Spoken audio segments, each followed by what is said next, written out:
morning, everyone. Welcome to WishwaTalks. My name is Mani. I'd like to thank you all for attending today's event. For those of you who have attended a Wishwa Talk before, a warm welcome back. And for those of you who are joining us for the first time, here's a bit about us. Wishwa Talks is an initiative by Wishwa. Wishwa is an online platform for everyday change makers and social champions. It's a crowdfunding and crowdsourcing platform that is aimed at helping anyone find the support they need in their efforts to solve problems not just for themselves, but for others, and in the process, make the world a better place. Wishwa Talks are a series of weekly webinars hosted every Saturday that are focused on gaining in-depth knowledge from experts on a wide range of topics that are pertinent to the current context. As you might know, at Wishwa, we're big fans of Indian cultural heritage and the preservation of our cultural art forms. Therefore, our speaker today is Yashoda Thakore, who is an advocate of Kuchipudi and Devadasi Nrityam. She is an author and the PhD chair at the Department of Kuchipudi, the University of Silicon Andhra. After having trained for 14 years in Kuchipudi under one of the foremost Kuchipudi dancers of India, Sobha Naidu, Yashoda began to reclaim the art of her family by training under the Kalavantulu women. Yashoda works relentlessly with the hereditary women dancers on the social, historical, and aesthetic aspects of the Devadasi repertoire. Today's talk aims to understand this hereditary woman dancer as seen by Sripada Subramanya Sastry, an exemplary writer in the world of Telugu literature and of the early 20th century. Now, without further ado, if I may please invite our speaker to start today's talk. Ma'am, please. Thank you very much, Mr. Mani. Namaskaram, good morning, good evening to all of you. I must first of all thank Wishwa Talks for inviting me over. It is quite a pleasure to be here with all of you. And I must thank my lecturer from my +2, my Sanskrit lecturer who walked me through Sripada Subramanya Sastry garu, and those Rasikas from Guntur who exposed me to Sripada Subramanya garu, particularly Nrityam garu and Ramchandra Reddy garu. So I understand this is going to be more of an interactive session. So I will only give you teasers, right? I'll give you the story of the Devadasi, which is extremely complex and nuanced. I will try to make it as linear as I can so that you have enough questions to ask me and we can deal with it a little more in that. So the talk will go in 3 stages where I will talk a little bit about the Devadasi, then about Sripada Subramanya garu and his story, and critique the story a little bit for you. So, but then the talking is more from your side, I understand. The Devadasi, and quite an enigmatic character, quite an enigmatic term also, is basically the temple woman. So when we are talking about the temple woman, it is a problem if I just relegate her or limit her to the temple alone. We know, generally what we hear about the Devadasi is that she used to dance in the temple. She was married to God. She used to dance in the temple, and now she was fallen after that. She fell into, defame, complete defame then. So let's complicate it a little bit and see, where does the temple come from? Yes, she danced in the temple. This is a group. These were women with professional expertise. And when the temples were constructed, as of now, they say the temples were constructed around the 5th or 6th century AD. So when the temples were constructed, they were constructed on the basis of, or their construction was documented in, it could be both ways, the Agama Shastras. The Agama Shastras are those Sanskrit texts which give you all the details about the temple, how the temple is constructed, the size of the deity, how the rituals are performed.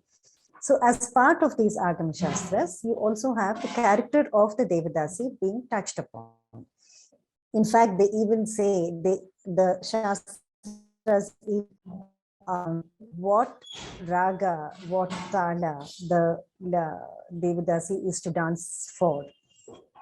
to please each of the deities. What was her role in the temple? We can talk about it later if you wish to hear about it. But is it temple and then court? No, because the temple had to be constructed by somebody, right? And who is the somebody who constructs the temple? It's the king, the power, the patriarchy. The king has to construct the temple, and then he is the one who gives these facilities to the temple too. So basically the state of mind is that I want to give the best of what I enjoy to my boss. And the king's boss is God himself, who is now in a temple. So this little modest temple began to become bigger and larger. But the initial employees, that's the word I'm using, the employees of the temple were the priest and the Devadasi alone. I will use the word Devadasi for now, and I will complicate the term Devadasi a little later for you. They were the only ones who were committed to the temple and who gave services to the temple. While the priest took care of the deity, the dancer, the Devadasi, took care of the emotional side of the deity. So she danced for him. She brought in the energies of the universe through her body and danced for the deity, him or her. You must understand, when the Shakta temples, the goddess temples also had Devadasis.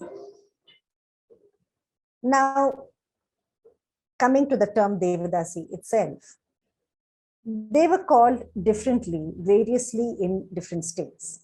In Andhra Pradesh, they were called the Bhogamvaru or the Sanivaru. But somehow the terms later got into, the connotation was not very commendable later. So they preferred to call themselves Kalavantulu. This was during the 1920s, later after the 1920s. So I use the word Kalavantulu because that is preferred. The term Devadasi, even though it appears in a few of the older texts, it was not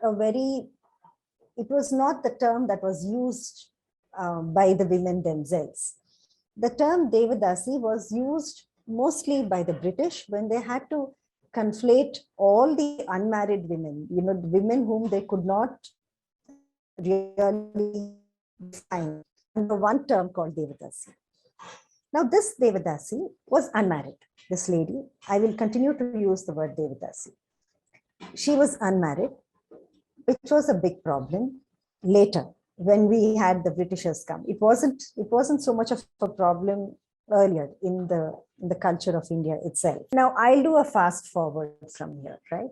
The court and the temple existed at the same time. So when we are talking about the court, we have to talk about a few empires which really did a lot of service to the arts itself. On the Telugu side, we have the Kakatiya reign, which was excellent, something we should be very, very proud of, the whole nation should be proud of.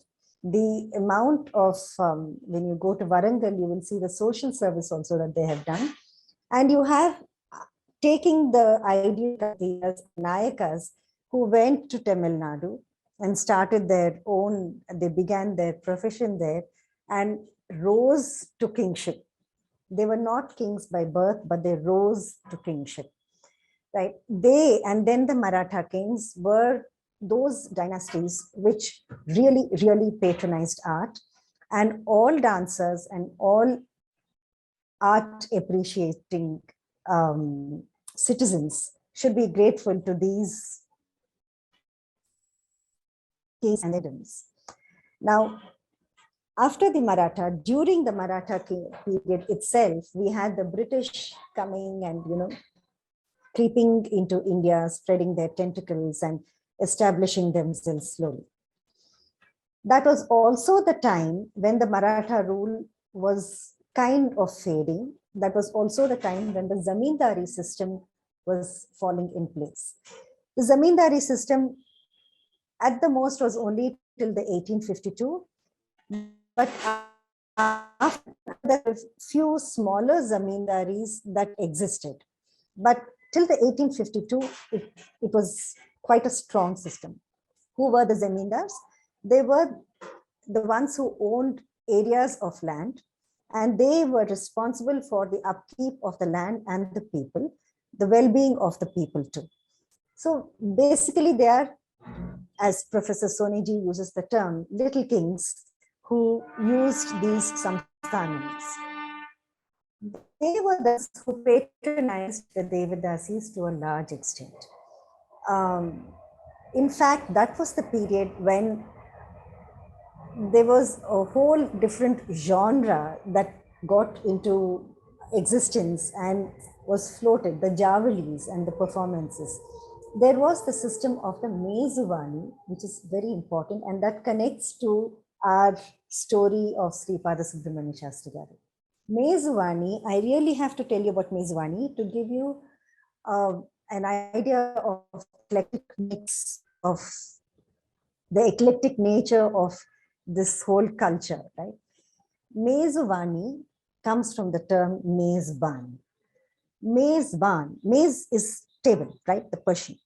So by the time the Mezuvani was in place, we had the Bahmani sultans, and there was a Muslim rule in India already. So there was the Persian influence very much. In fact, you will find songs. There is Salam. The Mughals had also come up north, and they were trickling down south. So we had ample Muslim influence also by the table being maize, this huge table of the host, the dining table where the cuisine is offered to the guests. Here, Mezuvani talks about the host, the patron himself. Hosting, he is patronizing to his guests. And what does hosting mean? Hosting means her dance and her abhinaya being offered to the guests. In fact, it was said that people traveled across, so many places to come and watch that particular Devadasi's abhinaya. It was a treat. It was a prized possession also. They were also a prized possession. Now, there are two connotations to that. She an object to be possessed? Well, at that time, she was.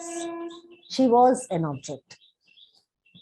Now, came British, 1859, British Crown was in place. So we had the rule of that had completely taken over. And so came the cleansing of Indian society by the British. The main for this cleansing were the hereditary women dancers. Hereditary women dancers is the English phrase I'm using for the term Devadasi, right? Why were they the target? They were the target because they were unmarried. So today you find it difficult to believe it, but when a woman is unmarried, she's equated to a whore. In fact, it's been so drilled into the minds that our own people began to say that if a woman is unmarried, she carries negative energies on her. In the process of cleansing the country, and so the hereditary women dancers, the colonial mindset, the Victorian mindset, the Catholic mindset of patriarchy, the man being important, the man being the powerful person, and the woman being a dependent on the man, was effectively grilled into our own men of India. Didn't we have patriarchy earlier than that? Yes, we did. But then there were ways that the women were manipulating it. Was it not the British who passed all the laws? Was it not the British who brought in this kind of a situation where the woman could not move out of it? Not really. The British, they played on the psyche. They did not pass any rule, but they cite, let's take responsibility. Let's not put the blame on somebody else. We psyched ourselves into the colonial mindset. The only way things change is when we take responsibility, right? So our men they suddenly realized, or even the men of the Devadasi families who were actually accompanying, it was all a family affair, right? They were accompanying the lady, the dancer. Now suddenly they felt, why is the dancer on the center stage? Why is she there? She gets the income, she gets the fame, and why are we here? She actually fed them too. She was the breadwinner. So they said, no, you go away, you don't dance. You stay away and be relegated to the rooms while we take up this whole scene. We change our identity, or we take up the same art and say it is ours. So now the art is changing hands, it's changing bodies from the female to the male, where you have Kathak Maharajas taking up. You have the Nattuvanar Pillai families. Yeah, so art is changing within this area. Now, who were the ones who were actually so the British had a very strategic way of dealing. They picked up the caste Brahmins, had them educated, and gave them all the bureaucratic places. The positions in the government, bureaucratic positions, were given to the upper caste Brahmins. Then the lower positions were given to the lower castes. You will see this reflect in the story also. That's the reason I'm talking about this. Now, at this time, the upper caste Brahmins in the bureaucratic positions, I might sound like I'm generalizing the whole thing. Definitely there are exceptions, but this is the general story. And as I said, this is I'm literally scratching the surface when I talk about this. I'm just giving you a linear story now. Now, so there were these men, the bureaucracy, which now said no more dancing by these women because it's amoral. The term morality became an in thing now. So ethics, morals, and all the, you name the British terms, and they were all in place now. They said no. The men from within the family said no dancing to the women. The non-Brahmin, non-Devadasi men also, there was this whole self-respect movement which said no to the temples. No temples. Their take was that it's the temple which is creating caste differentiation, which to an extent was true too. So there was a lot of division and oppression based on caste and a lot of power.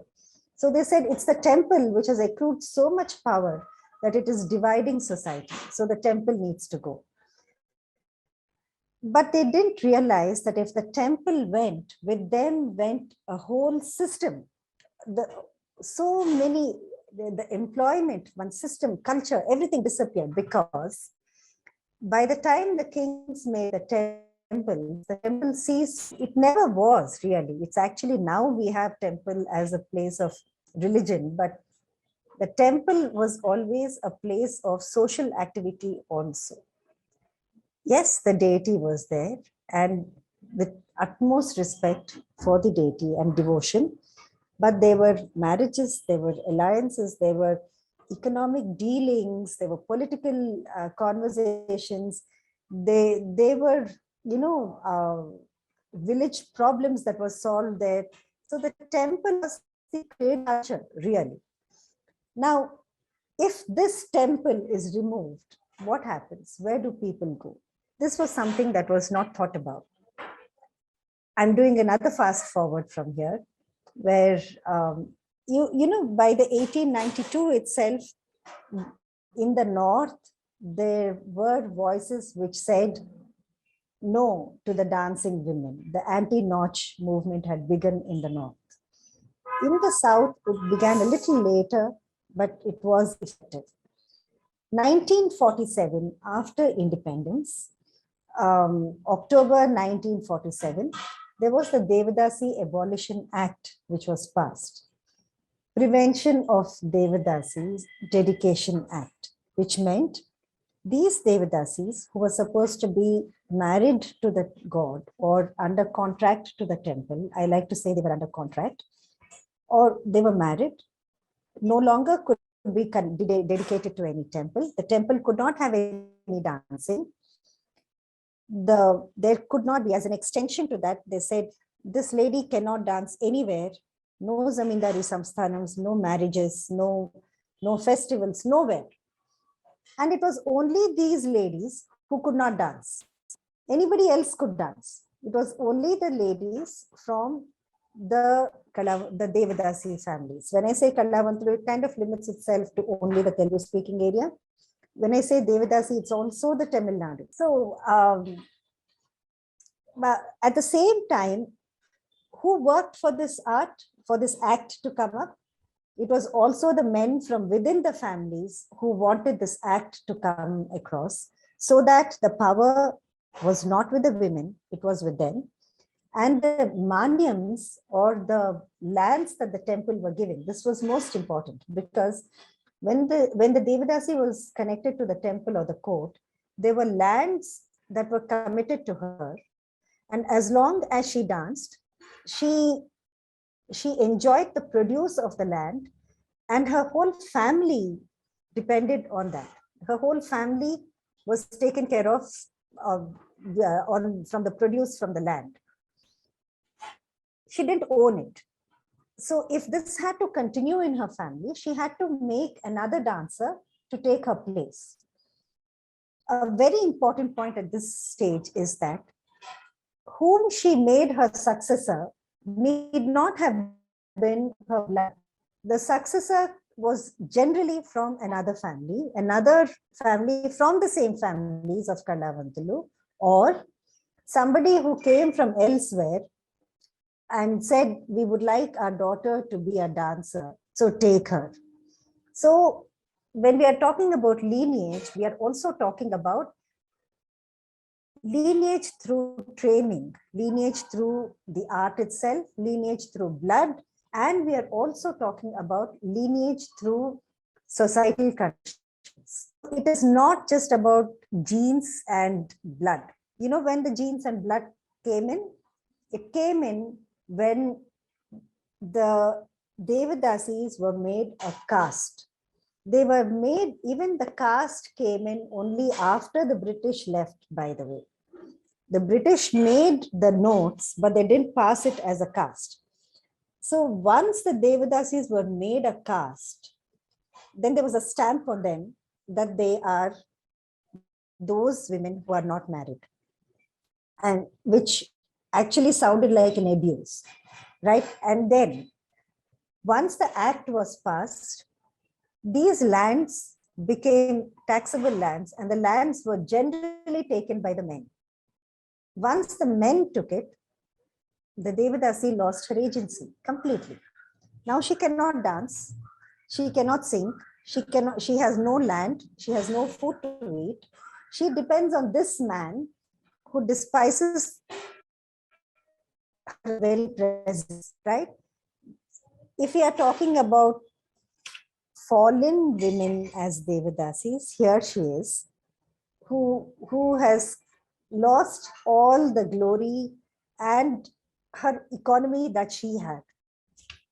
Now, if this is about, while this was happening at the same time, while the reforms, the self-respect reform here, or you had other reforms in the East that were taking place, while the reform was happening, and while these women were asked to go into the background and not appear at all, they knew, society knew, the nationalist leaders also knew that with these women was going this whole art. The song and dance was just disappearing with them. So they scooped out the art.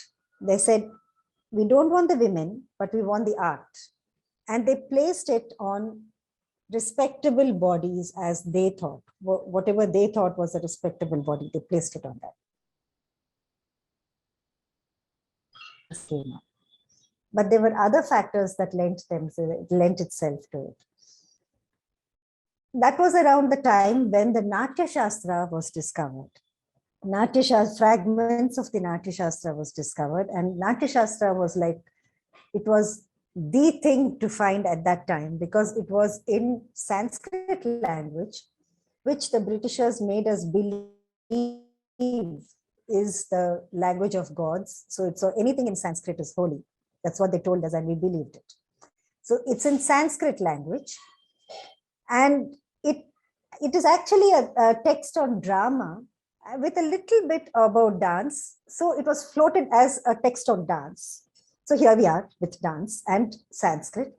And then suddenly, as Matthew Allen talks about it, very, very beautifully, he says, the Nataraja icon, which was made during the Chola Pallava period, now got visibility during the nationalist period. Because when you are talking about the history of dance, it was not cool to talk about the history coming from human body, human flesh and blood. No, it had to be something very esoteric, something very spiritual, something that cannot be checked, that cannot be, investigated into. And the best way to do it was to bring the Nataraja idol and say, our dance has come from this male god Nataraja. Again, the man. The dance has been removed from the female body and placed on this male god, and saying, dance has come from here. How do you investigate the truth of it? There is no way for this. Yeah, so this is a very effective twisting of history that had taken place. And at the same time, when the states were formed in the country after independence, each state had to talk about their own art and culture and their own dance, their own garment, their own food. So each state had to form their own dance. So you have all these other neoclassical dances, Kuchipudi, Bharatanatyam, Odissi, Kathak, Kathakali, and all of them falling in place to each state. You will find that most of these dances source from the Devadasi, from these hereditary women. Do we acknowledge them? Today, the world is turning around. The dance world is turning around and acknowledging it. But for a very long period, these women suffer. They still do. They are still not visible. But then, for a very long time, there was no acknowledgement either. Now, we'll talk about the story itself, the second part of the story. I'm really racing, but I have to talk about this story. Sripada Subramanya Sastry, just a little bit about him. His time period is 1891 to 1961. So essentially, he's from the early 20th century. Okay, and he's from the East Godavari area. His strength were these short stories, novels, and essays. A very powerful Brahmin writer, very, very sensitive. He had a profession which he left, and he started writing with so much sensitivity.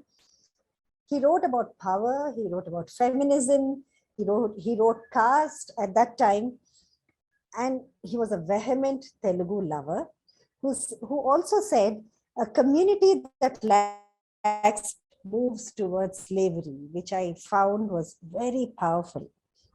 Okay, now about the story itself. Here we have the story called Kalupu Mokkalu, where there is it's a very short story, very, very short story, where power, patriarchy, caste, feminism, and the navigating of power by the woman and the man is really looked into. Quickly about the story. There are these characters, the president of that particular area, who is a bureaucrat, a Brahmin man. His client, his clerk, who is not a Brahmin, who is a Dalit, clearly a Dalit. There is this Vedic priest with a large family and not enough means, who did not want his son to continue priesthood, so he got his son educated and is now looking for a job for his son so that the family runs smoothly. And there is this lady, the dancer, Dugirala Seshachalam, who goes with her melam, her troupe, and performs in marriages, right? These are the characters that we have. It starts off with this Brahmin, there are no names for them. It's only Dugirala Dugirala Seshachalam whose name is mentioned. It starts off with this priest going to the clerk and begging him and pleading with him for a job for his son. Nowhere is it said that the clerk is not a Brahmin or that he is from the Dalit, except through the way he talks. So by way of conversation and by way of taking bribe, he says, if I was going to give you a bribe, you would call it Danam. But if you give it to me, you call it a bribe, right? Nakiste lancham, meekiste danam. That's what he says. So he is effectively, he gets himself bribed effectively by this person, right?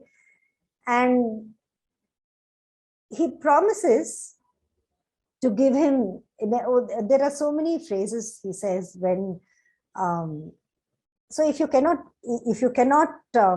give me all this, put your son also into priesthood. You want to get the respect of being a priest, a Brahmin priest, and you also want to take away jobs from us. So why do you just want to take everything away from us? That is the psyche of this Dalit clerk, who of course has no ethics and his heartburn is completely in place, right? Now, he says the president has to sign this paper for you, for your son's job, but the president has a wish. If you can satisfy this wish, I will give this job. I will have the paper signed where your son will get a job for 2 years for 50 rupees a month, which is a lot. And what is that wish? That wish is that lady, Dugirala Seshachalam, is being hard to get. And the president wants her, he desires her. So go and convince her to take the president. So this priest is shocked, but he goes. He goes to Seshachalam and he says, the conversation goes, when he goes, Evaru Meeru, who are you? She asks. And he says, Mem Brahmana. That is an identity. Mem Brahmana, no name, Mem Brahmana. And she says, okay, please sit down. And then she gives him an offering. And she says, I'm only giving you so much. And she says, what can I do for you? He says, I've come to ask you for a very big favor. I've never come to a Vaishya's house earlier. I've never come to a dancer's house earlier, but now I have come asking you for a favor. And here, she says, please go ahead. He goes on to say that president, this is my family. It's a large family. And she says, bless your family. May prosperity be showered on your family. And he says, this can happen only if you recommend. And the president wants you. Can you please go? I'm going a little fast now. Can you please go? And so quickly she understands the whole situation and she freezes, and she begins to explain. She says, I will go if you want me to, but do you know what a crook he is? When she tells the story here and her values, look at the values that she has. This man had a relationship with my aunt's daughter. And when he saw me in a marriage party, when I was invited to perform with my melam, with my group in a marriage party, that night he sent word to come to him.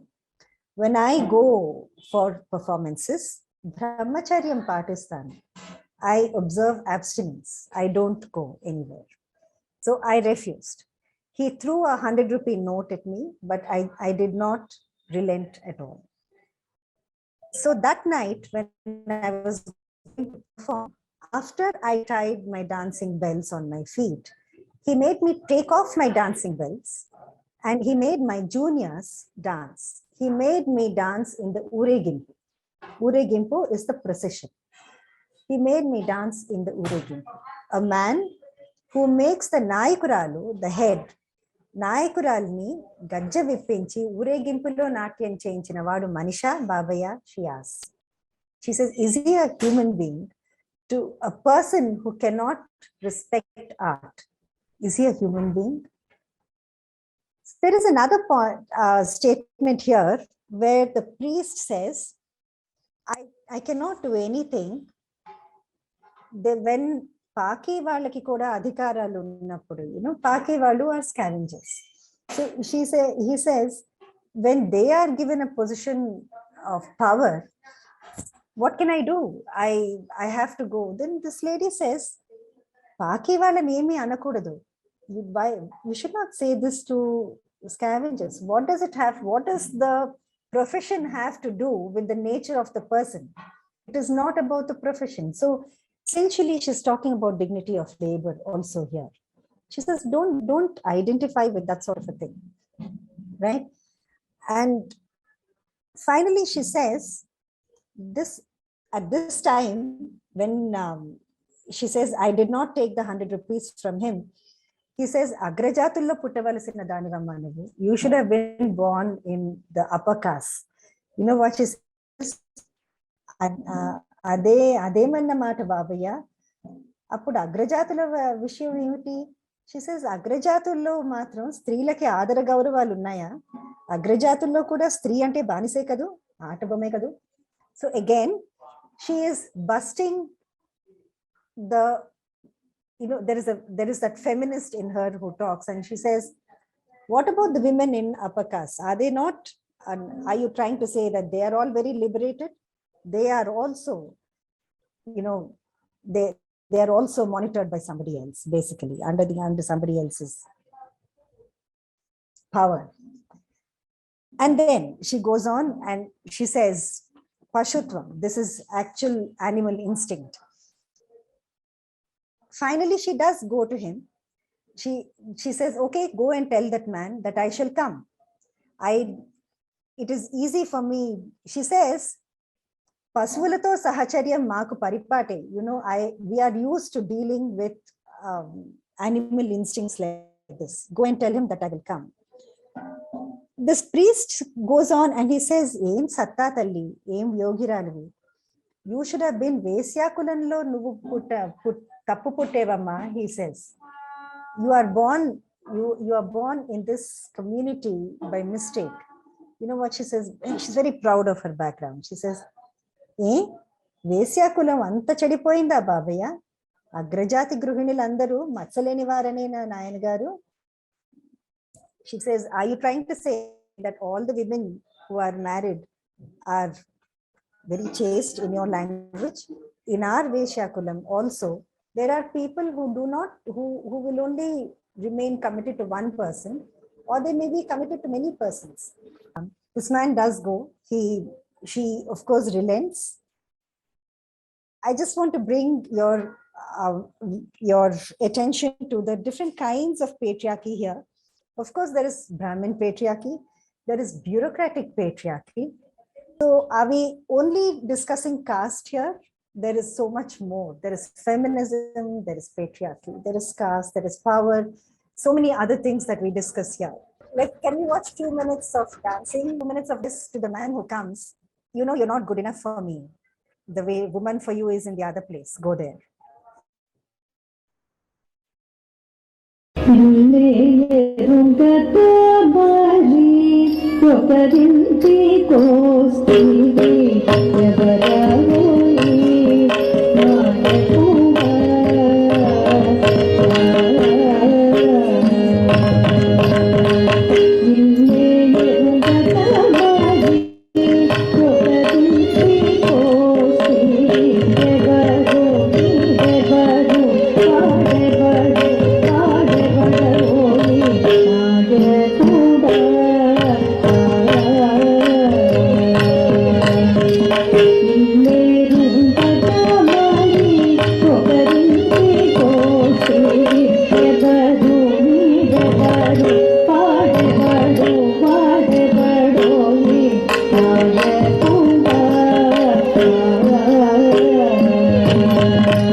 So I chose this because I just felt that Naika is very much like our Dugirala Seshachalam, who says, you know, I'm too good for you. But very, very proud and very upright woman. Thank you very much. Thank you. I hope I didn't cross my time too. No, ma'am, you're quite all right. Meanwhile, I would just like to talk to you about Wishwa.org and the work that we do. Wishwa.org, as I said earlier, is a crowdfunding and crowdsourcing platform. And what we do is the fundraisers that you find on Wishwa.org are very carefully handpicked by us. We look to support individuals and organizations that are passionate about their work and about making the world a better place. One of the fundraisers that we have is by Roshni Trust. Statistics show that every 4 minutes, someone in India commits suicide. It's heartbreaking when you think about it. Due to large-scale urbanization and a shift in the population moving from a family and community-centric lifestyle to a nuclear, often lonely urban setting, cases of suicide are on the rise, along with several other psychological disorders and emotional maladies. In an effort to change this, Roshni Trust, a Hyderabad-based mental health NGO, has been conducting free psychiatric camps for the underprivileged. Essentially, what they do is they go to communities, underprivileged communities, and they evaluate mental health conditions, and they provide treatment for free. And as you might imagine, of course, they have a team of counselors and therapists who obviously need to be paid. So Roshni Trust is raising funds on Wishwa.org to pay their salaries, to pay for the medication, which is also free, and essentially make our communities happier. And what they're fundamentally doing is saving lives at the end of the day. You will find the link. You can scan the QR code that is on the screen right now. Please donate as much or as little as possible, because every little bit goes a very long way. Please help Roshni save lives. Another fundraiser that we have, and this is a particular favorite of mine, Totapalli Zilla Parishad High School. Totapalli Zilla Parishad High School is located in the Kalvakurti Mandal of Nagar Karnool district here in Telangana. The school has a total strength of 226 students, of whom 128 are girls. Unfortunately, the school has seen a high number of girls dropping out recently. Do you know the reason for this? The lack of functional toilets. That's right. These girls are dropping out of school because they do not have access to hygienic, functional toilets. To address this issue, Totapalli Zilla Parishad High School is raising funds to build new girls' toilets and stop these dropouts. Please donate to their fundraiser, help them solve this problem that can so quickly be rectified if all of us got together, and ensure that something as basic as this does not rob these girls of the futures that they deserve. As it is mentioned in the chat, Yashoda ma'am will be taking questions from you. If you have any questions, now is absolutely the time. Ma'am, thank you for such a wonderful talk. You opened up a window for us into the 1800s, what India was like. And of course, as Indians, so I was born in 88. But I see that we have a lot of younger audience here today. And even when I think about myself, I do not know any of this history, ma'am. All that culture, it's alien to us. Yeah. So one of the first questions on here was, and it's quite wonderful to see it, what are there some books that you can suggest? Are there some YouTube videos? how do we learn a little bit more about the Devadasi or India during those times? So there are quite a few books that have come, but they're all very academic. So for you, if you want to understand it easily, there are a few talks that are coming up now. My own podcast is there, which may be useful for you because it's quite a long podcast. You need some patience to listen to it. It's her story of dance. So I would suggest, it's not like I'm trying to market my podcast, but I would suggest that you listen to it first and then go in for slightly stronger more academic books, the more academic ones, because they just. And so you are the PhD chair at University of Silicon Andhra, which is phenomenal because when I was growing up, the only things anyone did was you could either be a doctor or an engineer or an architect. Arts are still, I'm sorry to say, largely neglected in terms of career pursuits. So how does one get into it? What are the prospects, ma'am, and what is it like when you pursue? So it wasn't easy for me, Mani. Definitely, it is still not the most lucrative space to be in, arts. And people take up art as a profession when they do not want to do anything else. I mean, they just want to be with the art when it gives them that kind of satisfaction. But now it's changing. That doesn't always work. That's one of the reasons there are those crests and troughs with art. It is always good to connect economy with it. Then there is a continuous flow. So what are the prospects for it? It depends on what part of art. See, that one thing about art is there are so many things you can do with it. You don't always have to only dance and sing. You can write about it. You can market it yourself. You can be a historian of art. So first thing that we need to understand is whether it's dance, music, or any art, it carries a legacy, a history on itself. It is not a glamour piece. So if we can take it out, if we can take off the thing that dance is divine and so it is only the prerogative of the blessed, and say dance is part of society, it is part of our life. This dancer is part of my everyday life, even if I am not a dancer, then there is progress. And such talks, this Vishwa talk is a huge step in that direction. These talks make a lot of difference. Thank you so much, ma'am. WishwaTalks is nothing without speakers such as you. I have a question, if we are ready to take some audience questions. Yeah, please. Soundarya is asking, can you throw a little more light on the Anti-Devadasi Act, which is something that we've heard for the first time, in fact. Today, we had no idea about this. So this act is actually a culmination, Soundarya, of something that began much earlier. A little bill was passed to stop them from dancing in the temple.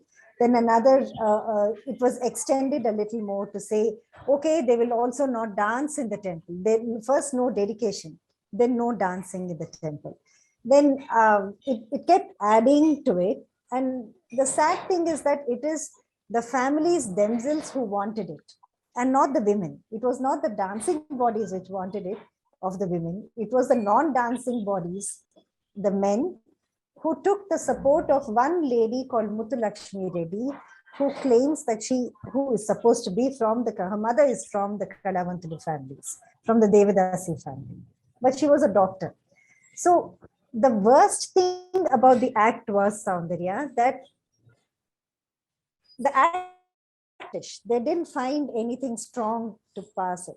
So what she did was, being a doctor, she took the health angle to it. She said, these women carry venereal diseases, and so they are a blot on society. And hence they should stop dancing, and there should be no dance in those families anymore, which was so unfair, because who gives a person a right to talk about somebody else's body and their disease and to put it out there and talk about it, right? Besides, these are professional dancers. They are not sex workers. Sex, it is, and I'm not undermining the profession of sex workers. I'm saying, just as I don't want to be said called a software person, I want to be a dancer. The sex worker will not want to be called a dancer, or the dancer called a sex worker, right? You give respect to what they are. And this argument of a venereal disease is not applicable to dancers. So, and how does this argument apply to professional dancers? It, when you read the appeals of these women, Soundarya, it wrenches your heart, when they say, don't efface us from the surface of the earth. Educate us. Where will we go if you take this out?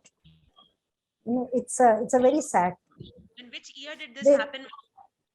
1947 it was passed, but this happened from 1920s and even a little earlier than that itself. The whole, from Macaulay's time itself it began. In fact, the last Maratha king also was British trained, and he started this very koncham konchanga. It began at that time itself. You recognizing dance, this, right? Mahalakshmi and Aranyani do this. They have done one whole session on reading of the Devadasi Abolition Act. It's on YouTube. Look at that, and because you're a dancer, it'll interest you even more. She analyzes it line by line. It's very good. Yeah. So, ma'am, your talk is actually it's so deep in history. Of course, it's culture, but we need to also understand the history element of it, and what we were as a region. I would not say a nation, but a region pre-colonial era. And how these Catholic sentiments have been brainwashed into us, and how our rulers, the men who were ruling these regions, the kings, imbibed all this from the white man. And I think at Vishwa, our founder, Mrs. Shrivani, is acutely aware of this. That is one of the reasons why art and culture, especially heritage art and culture, is a very big part of Vishwa and WishwaTalks, because we want more people to understand where we come from, right? Who we were before the white man set foot on our land. Yes. There's another question, ma'am, if you don't mind. This is by Sampriti. You spoke about Andhra, Telangana, and you spoke about Tamil Nadu, right? Which are essentially Dravidian cultures to a large extent. Her question is, how does this translate to the north? What was it like in the northern regions or central India? So Sampriti is being naughty. She's a student of mine and she knows all of this. She's just trying to make me talk. She herself can answer this also, but I will answer. Thank you, Sampriti. So what happened in the northern India was 1892 onwards, I'm a little bad with dates, so I have them written down here. There was this anti-Nach that came in. That's how Nachwali has come from there. Nachwali, where Nach is that anglicized Nach, So they said no dancing because it was the Tawais who were there, right? They were the dancers who came from the Persians themselves. The Mughals brought them, and they were dancing. It was at that time that they said, these courtesans are the ones who are spoiling our culture, and they brought this anti-Nach thing, and simultaneously the men formed a separate group by themselves. Margaret Walker talks about it very beautifully. The men separated themselves and said, we are not connected with the Tawais, we are a family by ourselves. And you have this whole Maharaj families that are there. They floated themselves as Gaur Brahmins or some other Brahmins, changing identity and elevating themselves. Birju Maharaj belongs to that. Yeah, so when he said that he comes from the hereditary family, this is the hereditary family, and he has to be born to a woman, and the women of the families are the dancers, the courtesans. But they ignored them. They said, no, we are born to chaste women. Chaste women don't make children, by the way. Anyway, so this Kathak was formed at that point when he started saying the Kathak that you see today is something that is formed by them, the neoclassical dance of Kathak. Essentially, it is the origin is from the women even there. Does that answer your question, Sampriti? Yes, thank you. Thank you for that, ma'am. So I'm a literature student myself, and of course, words really intrigue me.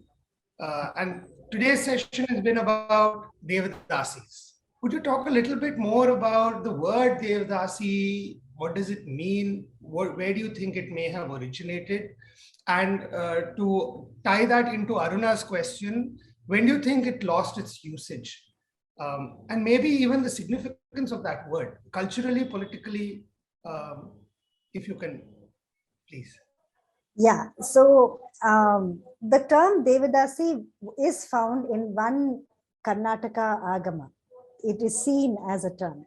And you do see Deva and Dasi in many more Agamas later. But then you don't find it as a compound term, right? You don't find it as an identity of one particular person. You will find it as used. They bring the two words together and use Deva meaning God and Dasi meaning slave. Yeah. So there are so many connotations to this, like my own, the person who played Mridangam and who died, who succumbed to COVID at 80, he would say, Dasi enti Dasi, why should they call us Dasi? We are not Dasis to anybody. He's from the families, you know, one very strong man that I see from the families. Now, this term Devadasi was, of course, as I said, given by the British. And what they did was, the Joginis and the Matangis, the dancers of the smaller temples, of the village indigenous temples, and they are not dancers, by the way, I'm sorry. They are women dedicated to the temple. There is no dance for them. They conflated all of them under the term Devadasi. Besides, the term Devadasi does not only mean a dancer or a singer. Even women who made flowers or cleaned the temple, and even in the Samsthanam or in the court, who did the soft skills were all called Devadasis. Again, to give you a little more, there are problems. There are people who say we don't want to be called the Devadasi because we don't want to be connected to that culture at all. That is one. But when I talk to my family and I ask them, do you want to be called Bhogam Vallu, like they were called, or do you want to be called the Devadasi? They preferred the Devadasi or they preferred the Kalavantulu. So I respect that and I continue to call Devadasi. But Devadasi still connects to the temple. So then would you say that though Dasi may mean slave, but it actually what it translated to meant servant of God? Servant, yes, servant of God. Yes. And then comes your servitude to God, right? And community. Yes. So I have a question here, and I think it's a one-on-one question, but I would like to tell the audience, please follow us on Instagram. Please look for us at the rate of Vishwa India is the handle. And Himal is saying, ma'am, I'm an upcoming research scholar and a dance enthusiast, would love to take up this topic for research. Is it possible in English literature? Second, I'm 24 years old and have keen interest in learning classical dance. Can I? I think ma'am will say, absolutely, you can. Please message us on Instagram. We will connect you to ma'am. So ma'am, Lavanya Karthik is asking, ma'am, you mentioned that dance was taken away from the traditional dancers and passed on to upper class dancers. Was this an easy transition or was there opposition to this? There was no opposition because these women didn't have any power. Right? There were a few, let's be fair. There was Dr. V. Raghavan who said, don't do this. And there were a few writers like Sripada Subramanya Sastry garu, Malladi Ramakrishna Sastry garu. They said, don't do this. The dance changes form. The flavor of the dance will change when you change the bodies. But the opposition was not strong enough, obviously. So you have everything happening here. What did the men in the Devadasi communities do when the abolition of the Devadasi community happened? Because until then, she was the essential breadwinner, perhaps, for the family. Yes, she was the essential breadwinner. And the men, as I said, generally supported violin vainchevaru, or they played the mridangam. Down south in Tamil Nadu, they did the Natvangam and even sang. They conducted the performance. They organized the melams to go and come.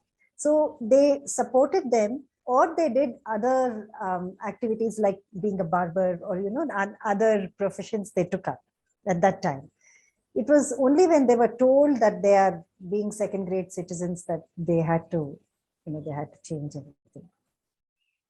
As men usually do. Ma'am, why did they even start dancing or agree to dance in front of the mez, rajas and palace courts instead of only temples? No, it's the Raja, as I said, it's the Raja who made the temples. It's the king first, and then the man has to be there to make the building, right? Right. So it was the king and his money which made the temples. So there is no question of agreeing. Yeah, go ahead. Can dance work as a unifying force between the anti-belief culture which is occurring these days and inculcate a sense of divinity among the atheists and agnostics and the skeptics?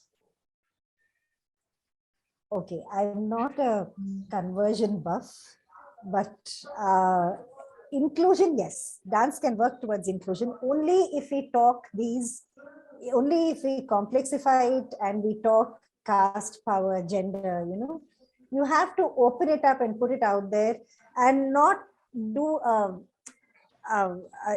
shove it under the carpet of divinity and spiritualism and say everybody is the same and shove it underneath, whereas it is not the same. I'm saying, why does everybody have to be the same? Let everybody be different and let us embrace everybody is what I'm saying. Why do you want to see clones everywhere? Why? I like to eat that pappu in a Brahmin house. Yeah, and I like to eat that other thing I like to eat fish in a Bengali house. Let us embrace the differences and only then there is variety. Why do you want to have a white cloth across the country? Yeah, yes, India, dance. Yeah, sorry. Yeah, even the term Hindu, essentially, yes, are people who dwell between the Himalayas and the Indus Sagara, yes, Indian Ocean. Yes. I just wanted to say the recognizing dance is the organization which has done that Devadasi Act. So if you just go to recognizing dance, you'll find it there. Sure, that's for the audience, recognizing dance. Yeah. If you want to learn a bit more about the Abolition Act, the Devadasi Abolition Act, is that what it's called, ma'am? Yeah. Okay. Janani is also here. Okay.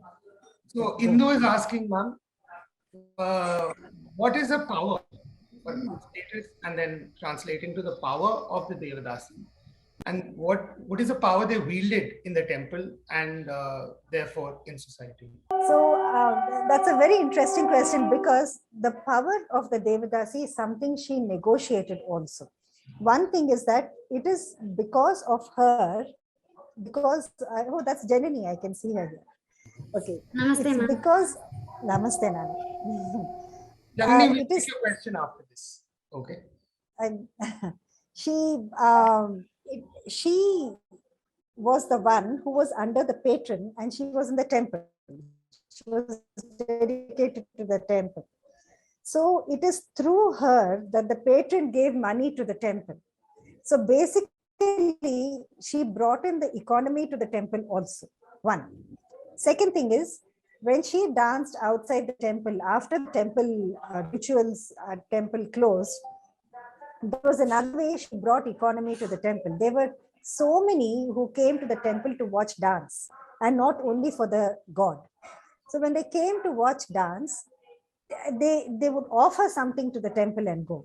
So she basically was a part of the economy of the temple. That was her power. And that it is also that she was considered auspicious. So even when the priest, when the king went on war or anything else, they would want her to come as good tidings, you know. She comes ahead and blesses the king. So one thing is that power of being auspicious, and it's the feminine power, right? Yeah. Okay. Same power that goddesses yield in the Hindu culture. Yeah. Now I don't tread on the goddess part, conflate the Devadasi and the goddess money, because it creates problems. Now what happens is, you deify this Devadasi into a goddess, and then she can't live a human life. Why can't she live a human life, a normal life, right? That is phenomenal, ma'am. So just to maintain that normal. I understand she has the Devadasi has a very special place in your heart. When they said you were an exponent, I am one. No, I am one, by the way. I told you this in the beginning, right? I come from the families of the Devadasis. Right. Should we take this question from Janani? I think she's been waiting a while to ask. Yeah. Janani, you want to ask your question? Sir, the third one.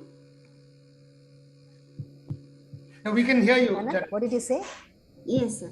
Were there protests or fighting for themselves from the Devadasis side for not movement, or to sustain the dance and their lives, or to at least remove the names and labels given to them wrongly by colonizers?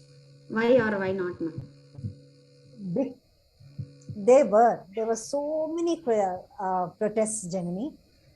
Even earlier, in 1920 itself, when the bill was passed and Muthulakshmi Reddy had passed it, they had a lawyer who fought for them, and they made the lawyer write how for the culture of the country, how they are all educated, but now they are stripped of their education.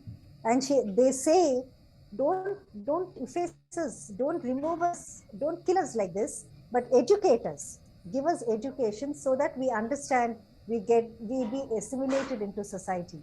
So there were so many pleas from them. Yes, there were, but they failed finally. Ma'am, but weren't they already educated? It is important to be Indian in India than getting the other education here, right? No, they were educated. They were educated in Sanskrit, local languages, dance, music, and all that. But with time, when the British came in, what happened was their education level was dwindling, because the British did not give importance to Indian education, right? And their economy was going, because temples were suffering. So they said, if you think in fact, the education they asked for was in the scriptures. They didn't ask for English education. Yes. Yeah. So they said, give us the opportunity to replenish ourselves. Yeah. Yes, ma'am. Thank you so much. It's been a great pleasure to be here. Thanks to all of you, and such impeccable organization.